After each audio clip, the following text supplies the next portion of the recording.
It's going to be a while until we officially know who Syracuse's starting quarterback is going to be. But as of right now in early May, my best guess is Steve Angeli. And here's why.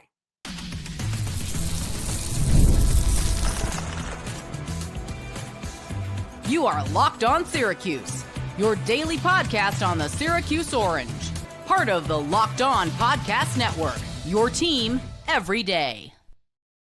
Hello, everyone, and welcome into Locked On Syracuse. I'm Jackson Holzer, and thank you for making us your first listen of every single day here on the Locked On Podcast Network. It's your team every day, and of course, we are always free and available wherever you get your podcasts. And on this week's Poll Friday, I asked you all a very simple question, but it's a very important question.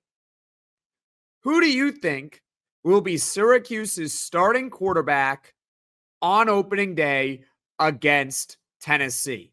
And that's what we're going to talk about here on this mini podcast Poll Friday edition.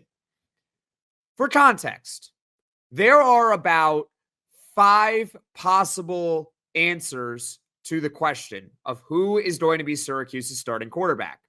The Orange brought in 2 transfer portal additions. They got LSU's Rickie in December, and then they also brought in Steve Angeli from Notre Dame in April.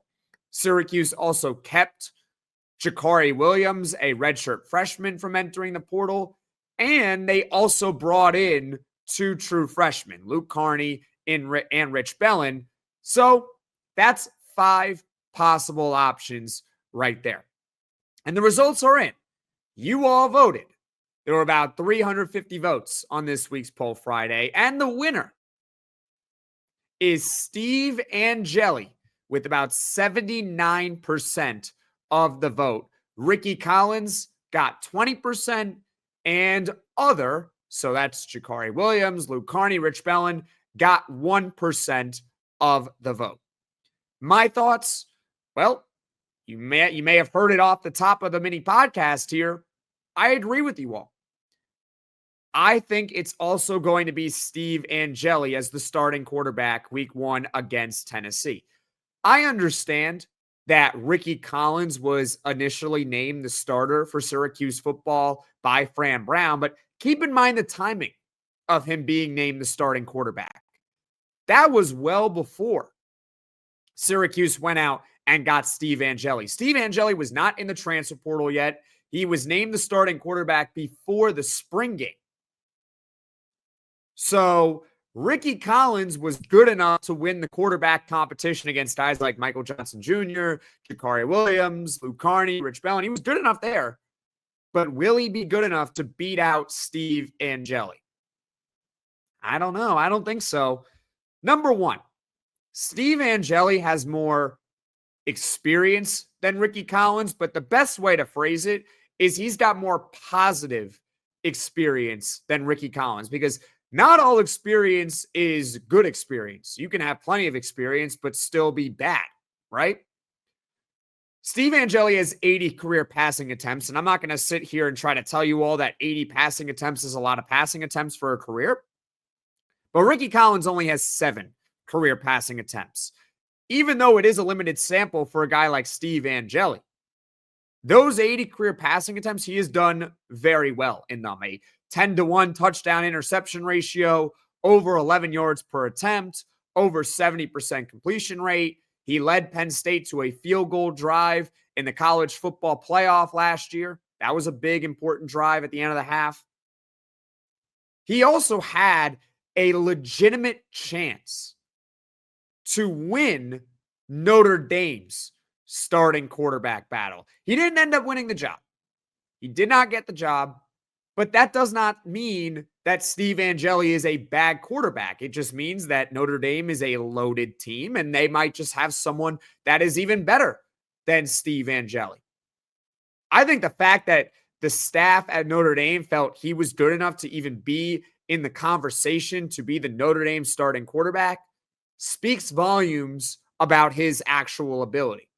That I do think when all is said and done, he will be Syracuse's starting quarterback on opening day. And then from then on, we can really discuss if he's not playing well, will they make a quarterback change? Who knows, right? But that's a conversation for later on in the season. But as of right now, at the time of this recording, which is May 2nd, just past noon Eastern, I believe that Steve Angeli will be Syracuse's starting quarterback in week 1. What do you all think? Comment in the comment section below. Steve Angeli or Rickie Collins? I want to hear your thoughts in the comment section below. Coming up, I'll tell you all another reason why I believe it'll end up being Angeli as the starting quarterback. Plus, is it possible that it's not Steve Angeli or Rickie Collins? We'll talk about that next on Locked On Syracuse. Get the supplies you need from the site made for the skilled trades, Supply House. Whether you're in plumbing, HVAC, or electrical work, Supply House is the reliable way to order products online. Their easy-to-use website is packed with helpful resources and the latest product info to help you get the job done right. Plus, with a complete inventory of over 200,000 parts from 400-plus top brands, you'll find exactly what you need delivered fast from coast to coast. You need help with an order? Supply House offers expert support and industry-leading service, so you'll always talk to a real person. And for trade pros looking for an extra edge, their free TradeMaster program offers exclusive perks like a dedicated phone line, free shipping, and discounts on every order. Thousands of steel professionals are already taking advantage, and now it's your turn. Join the TradeMaster program today at supplyhouse.com/TM and start ordering plumbing, HVAC, and electrical supplies with just a few clicks. Plus, use promo code SH5 for 5% off your first order. That's supplyhouse.com. There's another reason why I believe that Steve Angeli will end up being Syracuse's starting quarterback on opening day against Tennessee in late August. Rickie Collins has an injury. Now, we don't know the severity of Rickie Collins' hand injury, but we do know he has one that kept him out of the spring game and was definitely going to sideline him for a bit. The reports out there suggest that he should be okay for fall camp. But that being said, it is something that we definitely have to keep an eye on here, which is Rickie Collins' health.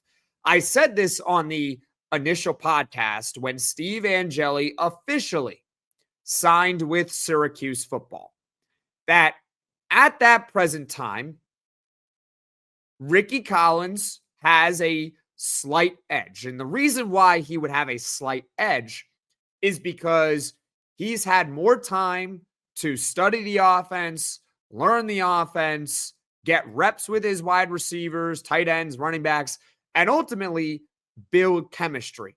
Whereas Angeli is not really going to have the chance to do that until fall camp. That being said, if Rickie Collins has to miss really any of fall camp for that matter, well, that advantage kind of goes away, right? That advantage goes away because now all of a sudden he's not there. Steve Angeli would probably get most of the reps with the ones. And as a result, he'll have more time to catch up and learn the offense. And I ultimately think that it won't take him that long to begin with. Keep in mind that he does have a relationship with Syracuse's quarterback coach, Nunzio Campanelli. His brother was his high school coach.